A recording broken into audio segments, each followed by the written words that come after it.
Lumir Abdigjiku vazhdon të refuzojë krijimin e një koalicioni vetëvendosje LDK bashkëqevërisë në ardhshme të Kosovës.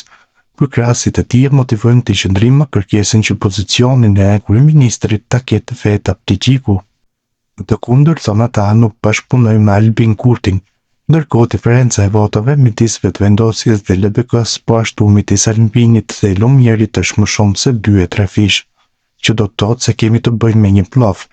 Gjithkush e di se sovrani vendos se kush duhet të jetë kryeministër dhe në këtë rast ai ka dhënë voton për kryeministrin aktual në detyrë. Në partinë e Zotit Kurti ka jo pak antarë dhe simpatizantë që e përshëndesin në refuzimin e Zotit Abdigjiku për të bashkëpunuar në këtë mandat qeverisës me LDK-n.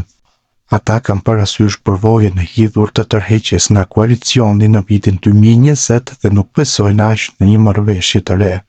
Qoftë dhe për këtë arsye për të dëshmuar se lidhja demokratike respekton marrëveshjet, do të duhet që LDK të ishte e gatshme të bashkëpunonte me vetëvendosjen, por nuk po ndodh kjo, megjithëse ky bashkëpunim diktohet në themel nga interesi i Kosovës.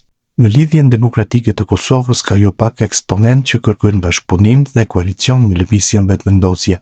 Nuk besoj se këta drejtues politik të LDK-s nisen nga interesat për pushtet në këtë kërkesë. Po të ishte për këto interesat, herë më interesuari do të ishte kreu i partisë.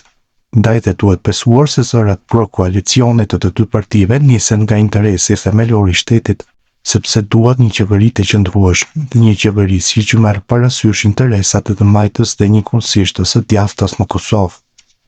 Po pse zoti Abdigjiku vazhdon ta refuzojë këtë bashkëpunim? Ka nga ata që mendojnë se kjo lidhet me qëndrimin e partnerëve ndërkombëtar. Sipas tyre, ndërkombëtarët nuk e duan Kurtin kryeministër, ndaj dhe nuk lejojnë që një parti e madhe politike të bëjë koalicion me të. Nëse ndodh ky koalicion ton kundërshtarët, atëherë do të duhet që kryeministrin të ketë partia e vogël në këtë koalicion, në rastin konkret të Lidhja Demokratike e Kosovës, por unë nuk e besoj këtë version. Më logjike është të besoj një argument tjetër. Pengesa e koalicionit Kurti Abdigjiku është Tirana zyrtare, më saktë kryeministri i Shqipërisë Edi Rama. Më shumë se kushdo tjetër, Rama ka interes që Albin Kurti të shtojë në krijimin e qeverisë së re. Ai beson se me këtë mënyrë jep një mësim të mirë kryeministrit të Kosovës dhe njëkohësisht justifikon qëndrimet e tij në pajtim me politikat e Beogradit kundër Kosovës. Nëse ja arrin këtë qëllim, Rama do të thotë më pas, e shikoni, ishte Albini fajtor, nuk isha unë kundër Kosovës, por ai na detyroi të mbajmë qëndrimet që dihen. Ky lojë politike e Ramës është në interes e tij personal, por që nuk ka lidhje me interesin e Kosovës. Dhe duket si kreu i LDK-s është fansi bindur i kryeministrit të Shqipërisë, pavarësisht se nuk e ka bindur ende atë që në Tiranë të miratohet një shesh për emrin dhe monumentin e Ibrahim Rugovës. Është e çuditshme kjo simbiozë midis Edit dhe Lumirit. Është gjithashtu kontroverse që një lider i LDK-s të ketë një kimi kaq të ngjashme me një lider të Partisë Socialiste në Shqipëri.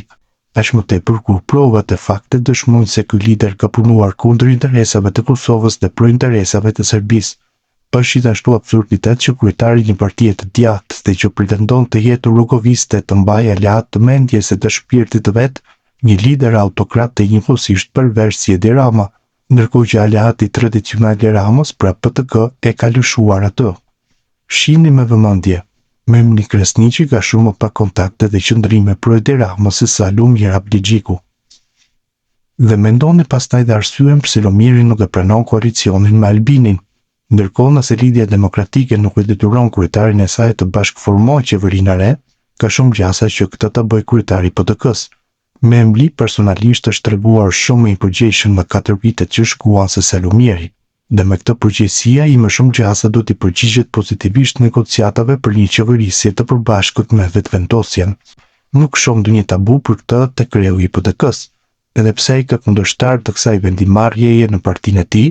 Vetë kryetari mbaj qëndrime shumë të moderuara.